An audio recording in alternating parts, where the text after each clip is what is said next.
রফিয়াদান করতে হবে, হাত এরকম তুলতে হবে। সহিহ মুসলিমের হাদিসের মধ্যে আল্লাহর রাসূল বলেছেন, কান্নাহা আজনাবু খাইলিন সুমুসিন, ঘোড়ার উত্থিত লেজের মতো এরকম হাত বাড়ি মারো কেন। আসসালামু আলাইকুম ওরহমতুল্লাহি বরকাতু। ও যে শ্রদ্ধা বাজন আলিমে দিনে যে কথা কইছেন, আরও কিছু উলামা ইকরাম হলে সহি মুসলিমর ও হাদিসটার উদ্ধৃতি দিয়া দাবি করেন যে আমরা যারা রুকুর সময়, রুকু থেকে উঠার সময়, এরপরে গিয়া 3 নম্বর রাখা শুরু করার সময় যে রাফুল ইয়াদাইন করে, অর্থাৎ আদ দি ইশারা করি, ওটা নাকি নবী করিম সাল্লাল্লাহু আলাইহি সাল্লামে নিষেধ করছেন। ও ধরনের ভিডিও শুনিয়া কিছু বাই হলে আমরা প্রশ্ন করেন যে নবী করিম সাল্লাল্লাহু আলাইহি সাল্লামে তো ই আতুটানটা নিষেধ করে লিছেন, এর বাবজুদ তুমি তেন কিতা লাগে নিষেধটা মানো না। এর লাগে আজকের ভিডিওটা বানাইছি।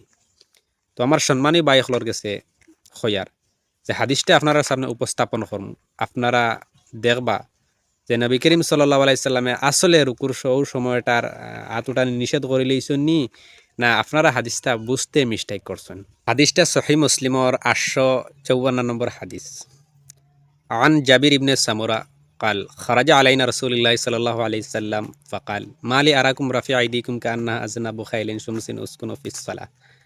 জাবির ইবনে সামুরা রাদিয়াল্লাহু তাআলা আনহু কইরা নবী করিম সাল্লাল্লাহু আলাইহি সাল্লামে বারোই আইছেন, আয় কইরা কিতা হইল, তোমা তানরে আত উঠাইতে কিতা লাগি দেখি, মনে হয় আর এই উৎফাত গুড়ালেন জুড়ারি, তুমি তাইন আত উঠাইও না, দৃষ্টিরভাবে নমাজ আদায় করিও। অর্থ হইছে হাদিসের মূল অংশ। এই হাদিসর আম খতয়তা হলো নবী করিম সাল্লাল্লাহু আলাইহি সাল্লামে আত ইশারা করতে নিষেধ করছেন, দৃষ্টিরভাবে নমাজ আদায় করতে আদেশ করছেন।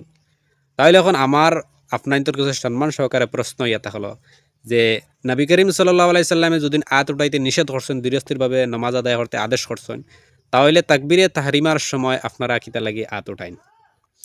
2 নম্বর ইয়াতা হলো বিতির নামাজের সময়, কুনুত পড়ার সময় কিতা লাগি আপনারা আত উঠাইন। 3 নম্বর ইয়াতা হলো 2 ঈদের নামাজের সময় কিতা লাগি বারবার আত উঠাইন। এখন এই হাদিস আমরা বিরোধিতা করিয়ার নিনা লগে আপনারাও শরিক আছেন, আপনার ব্যাখ্যা অনুযায়ী হইয়ার। নবী করিম সাল্লাল্লাহু আলাইহি সাল্লামে তো আত উঠাইতে নিষেধ করছেন, তাহলে ইটা আউটার তো রাফালিয়া দেন, আউটার তো আত উঠানি। এখন তো প্রশ্ন হইব যে নবী করিম সাল্লাল্লাহু আলাইহি সাল্লামে কোন আত উঠানিরে গুড়ার লেঞ্জুড়র লগে তুলনা করছেন।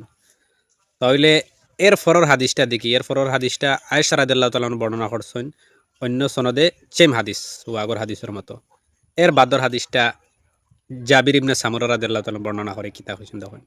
عن جابر بن سمرة قال كنا إذا صلينا مع رسول الله صلى الله عليه وسلم قلنا السلام عليكم ورحمة الله، السلام عليكم ورحمة الله، وأشار بيده إلى الجانبين فقال رسول الله صلى الله عليه وسلم ألم تؤمنون بأيديكم كأنها أذناب خيل شمس إنما يكفي أحدكم أن يدع يده على فخذه ثم يسلم আলা আখিহি মান আলা ইয়ামিনি ওয়া শিমালি। জাবির ইবনে সামুরা রাদিয়াল্লাহু তাআলা আনহু কইরা আমরা যে সময় নবী করিম সাল্লাল্লাহু আলাইহি সাল্লামের লগে নামাজ আদায় করতাম, তখন আসসালামু আলাইকুম ওয়া রাহমাতুল্লাহ, আসসালামু আলাইকুম ওয়া রাহমাতুল্লাহ কইয়া নামাজ শেষ করতাম। জাবির ইবনে সামুরা রাদিয়াল্লাহু তাআলা আদ দয়বায় ইশারা দিয়া দেখাইছেন, অর্থাৎ সালামর লগে লগে আদ দিয়াও ইশারা করা হইতো।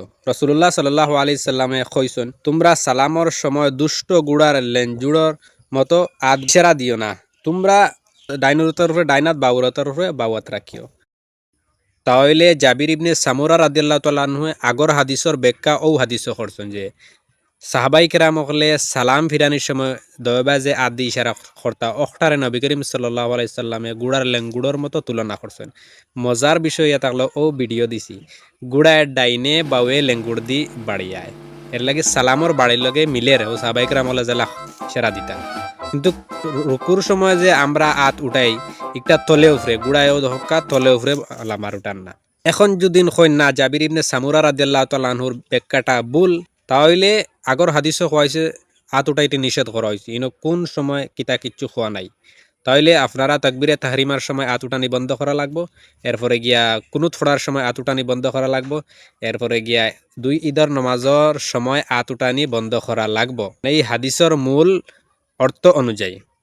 এরপরে গিয়ে আরেকটা জিনিস ক্লিয়ার করা লাগবো যে ইমামে শাফি রাহিমাহুল্লাহ রাফুলিয়া দান করছেন এবং তান মাঝাবর সব অনুসারী হলে রাফুলিয়া দান করছেন। তাহলে ওখান কইতে লাগবো যে ইমাম শাফি রাহিমাহুল্লাহ সারা জীবন নবী করিম সাল্লাল্লাহু আলাইহি সাল্লামর একটা নিষেধ অমান্য করিয়া গেছেন। এরপরে ইমাম আহমদ বিন হাম্বলেও ওলা নিষেধ অমান্য করিয়া গেছেন, আবার তান অনুসারী ওলা নিষেধ অমান্য করিয়া গেছেন। ওটা আপনারা ক্লিয়ার করা লাগবো। আশা করি বুঝতে পারছেন। আর আমার ভাষাগতভাবে যদি কোনো ভুল হইয়া থাকে তাহলে আল্লাহর রাস্তায় ক্ষমা দৃষ্টিতে দেখবা। একটা আমার ব্যাখ্যা না, জাবির ইবনে সামুরা রাদিয়াল্লাহু তাআলা আনহু। আমি খালি জাস্ট একটা উদাহরণ দিছি। আসসালামু আলাইকুম ওয়া রাহমাতুল্লাহি ওয়া বারাকাতুহু।